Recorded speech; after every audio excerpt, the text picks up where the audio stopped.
دوستو، ہماری زندگی میں کچھ ہماری یوز کی استعمال کی چیزیں ایسی ہوتی ہیں جنہیں دیکھ کر ہمیں ایک سبق مل رہا ہوتا ہے، لیکن ہم اس اینگل پہ یا اس چیز پہ فوکس نہیں کر رہے ہوتے ہیں۔ جیسے آپ نے دیکھا ہے کہ بچے کو جب اسکول میں ڈالو تو شروع کی جب وہ اسکول میں جاتا ہے تو اس کو لکھنے کے لیے ایک کچی پینسل اور اس کے بیک سائڈ پہ یا تو ربر لگی ہوتی ہے، ریزر، یا الگ سے اس کو لے کے دینے پڑتا ہے۔ تو اس لحاظ سے ہمیں یہ سبق مل رہا ہوتا ہے کہ پینسل اور ریزر کا ایک مضبوط اور ہمیشہ کا رشتہ ہے۔ ایک دن پنسل نے ریزر سے کہا کہ ریزر، میں تمہارا شکریہ ادا کرنا چاہتی ہوں، تم میرا بہت ساتھ دیتی ہو، ہر موڑ پہ، ہر مشکل میں، ہر غلط کام میں۔ تو ریزر نے کہا کہ میں تمہارا کہاں ساتھ دیتی ہوں، بلکہ میں تو تمہارا شکر گزار ہوں کہ تم نے مجھے اپنے ساتھ جوڑے رکھا ہے۔ تمہارے بغیر تو میرا کوئی وجود ہی نہیں ہے۔ تم اگر نہ ہوتی تو لوگ مجھے جانتے ہی نہ، میری قدر و قیمت ہی نہ ہوتی، میری ویلیو ہی نہ ہوتی۔ لیکن پینسل نے کہا کہ ایسا نہیں ہے، میں کتنا لکھائی میں غلطیاں کر بیٹھتی ہوں، لکھنے والا مجھ سے کتنی باتیں غلط یا ٹیڑھی پھیڑی لکھ دیتا ہے، لیکن تم اس کو مٹا کر خود گھستی ہو، خود رگڑی جاتی ہو، وہ ساری مار تمہارے اوپر آتی ہے، جبکہ قصور میرا ہوتا ہے، غلط میری وجہ سے یا مجھ سے لکھا جاتا ہے، لیکن اس کو مٹا کر صحیح جب تک نہ لکھوں میں، تب تک تم اس زد میں آتی ہو، رگڑائی گسائی تمہاری ہوتی ہے۔ دوستو، یہ کہانی صرف پنسل اور ریزر کی نہیں ہے، کہانی ہم انسانوں کی بھی ہے۔ ہماری زندگی میں ہمارے کچھ رشتے ایسے ضرور ہوتے ہیں جو ہم کتنی غلطیاں کرتے ہیں اور وہ ان پہ پردہ ڈالتے ہیں۔ ہماری غلطیوں کی وجہ سے ان کو تکلیف برداشت کرنی پڑتی ہے، ان کو باتیں سننی پڑتی ہیں، ان کو لوگوں کی تانوں کا، لوگوں کی رسوائیوں کا سامنا کرنا پڑتا ہے، لیکن وہ رشتے پھر بھی ہمارے ساتھ چلتے ہیں۔ اگر ہم ان رشتوں پہ غور کریں، فکر کریں کہ ہماری زندگی میں ایسے کون سے رشتے ہیں، تو یقیناً ہمیں سمجھ آئیں گے، اور ہمیں ان رشتوں کا شکریہ ادا کرنا چاہیے، ان کی قدر کرنی چاہیے، اور ان کا ہمارے اوپر یہ جو احسان ہے، ریزر کی طرح، جس طرح ریزر پینسل پہ کرتی ہے، تو وہ ان رشتوں کا بھی ہماری زندگیوں میں بڑا کردار ہوتا ہے اور بڑا ایک پازیٹیو احسان ہوتا ہے۔ فرق یہ ہے کہ ہم ان رشتوں کو وقت کے ساتھ بھول جاتے ہیں جب ہم کچھ بن جاتے ہیں، جیسے کہ ایک انسان کسی کام کو سیکھنے کے لیے ایک استاد کے پاس جاتا ہے۔ جب وہ کام صحیح نہیں کر سکتا، استاد اس کو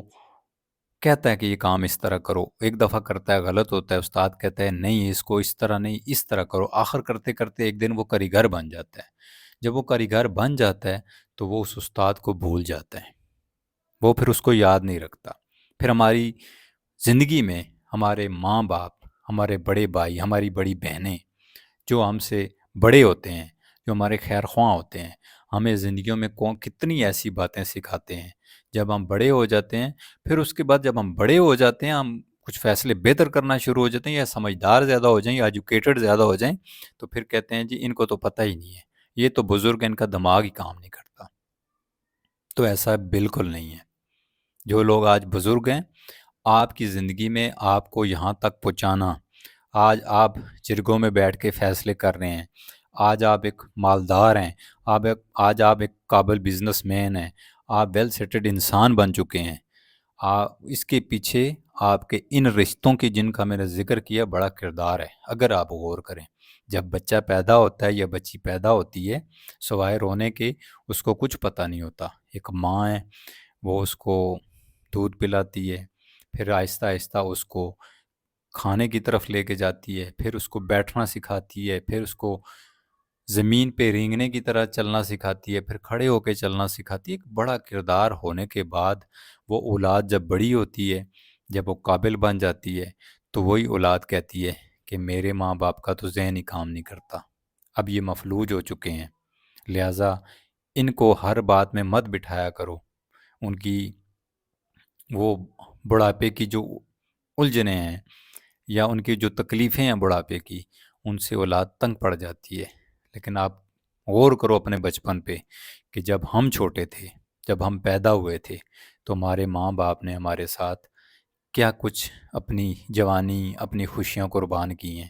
آج ہم 4 6 3 10 12 جتنے بھی بھائیوں ہیں مل کر دو ماں باپ کو نہیں سنبھال سکتے، لیکن وہ دو ماں باپ اپنی کسی کی 4 اولاد ہیں، کسی کی 6 ہیں، کسی کی 8 ہیں، کسی کی 10 ہیں، سارے اولاد کو وہ ایک ماں باپ جو ہوتے ہیں مل کے پال لیتے ہیں، اپنا آپ تنگ کرتے ہیں، اپنے آپ کو پریشان کرتے ہیں، لیکن اپنی اولاد کو وہ ہر چیز دینے کی کوشش کرتے ہیں جو ان کے بس میں ہوتی ہے، لیکن ہم 10 4 6 جتنے بھی اولاد ایک ماں باپ کی ہوتی ہے مل کر دو بوڑھے ماں باپ کو ہم سنبھال نہیں سکتے۔ بڑھاپے میں ان کی کیا خواہش ہوتی ہیں؟ کوئی اعلیٰ کپڑے نہیں مانگتے ہیں، کوئی ہیوی قسم کا آپ سے ڈیمانڈ نہیں کرتے ہیں، کہیں گھومنے پھرنے کی ڈیمانڈ نہیں کرتے ہیں، کوئی آپ سے ضد نہیں کرتے ہیں، کوئی اڑی نہیں کرتے ہیں۔ ہم نے تو اپنے بچپن میں ماں باپ کے ساتھ بڑی ضدیں کی ہیں، بڑی اڑیاں کی ہیں، اپنی بات منوانے کے لیے روئے ہیں، ان کو پریشان کیا، اپنی بیماری میں پوری پوری رات اپنی ماں کو، اپنے باپ کو سونے نہیں دیا، تکلیفوں سے گزارے۔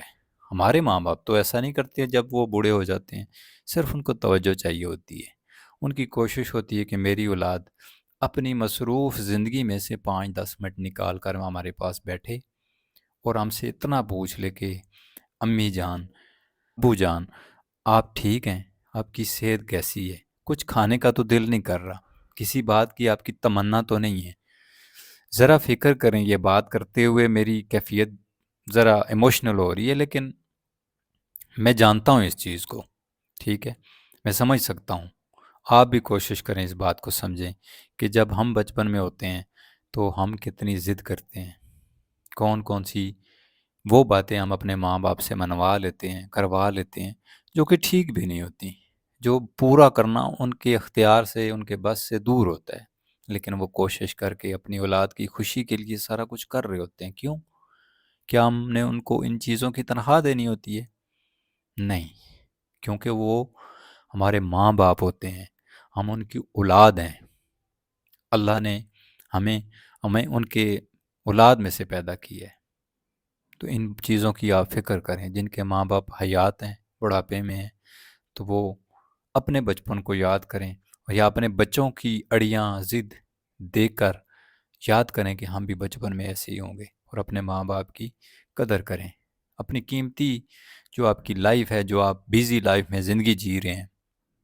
جو آپ موبائل کو اپ ڈاؤن سکرول کرتے ہیں، جو آپ اپنی فیوریٹ موویز، ڈراماز اور پتہ نہیں ٹک ٹاک کی کیا چیزیں دیکھتے ہیں، وہاں 5 10 منٹ، 20 منٹ، آدھا گھنٹہ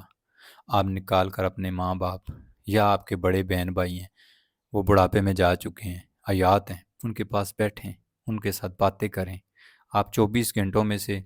میرے خیال میں آج کل کی جنریشن 8 گھنٹے 6 گھنٹے سوتی ہے، باقی وہ اپنا ٹائم یا تو کام میں گزارتی ہے یا تو موبائل میں، رشتوں کے ساتھ نہیں بیٹھتی۔ بیٹھا کریں، دکھ سکھ کیا کریں۔ کل کو جب ہم اور آپ بڑھاپے میں جائیں گے تو اگر ہم نے اپنے ماں باپ کو ٹائم دیا ہوگا نا، تو مفاقات عمل ہے کہ اللہ اپنی آپ کی اولادوں میں یہ ضرور پیدا کرے گا دل میں خواہش کہ وہ آپ کے پاس بیٹھے گی، آپ کی قدر کرے گی، آپ کی باتیں سنے گی، آپ سے دکھ سکھ پوچھے گی۔ لیکن اگر ہم نے ایسا کچھ نہیں کیا ہوگا اپنے ماں باپ کے ساتھ، تو ہمارے ساتھ بھی بہت مشکل ہوگا۔ آنے والا دور نفسا نفسی کا ہے، بزی دور ہے۔ ہماری اولادیں جب جوان ہوں گی تو ان کے پاس ٹائم بڑا مشکل ہوگا، لیکن ٹائم نکال کر دینے والا، دلوں میں محبت پیدا کرنے والا ایک ذات وہ ہے اللہ۔ اللہ کہتا ہے کہ جیسا تم کرو گے، جو بیج تم بوؤ گے زمین میں، وہی فصل کاٹو گے۔ جو ہم کر کے جائیں گے اپنے ماں باپ کے ساتھ، کل ہماری اولاد ہمارے ساتھ کرے گی۔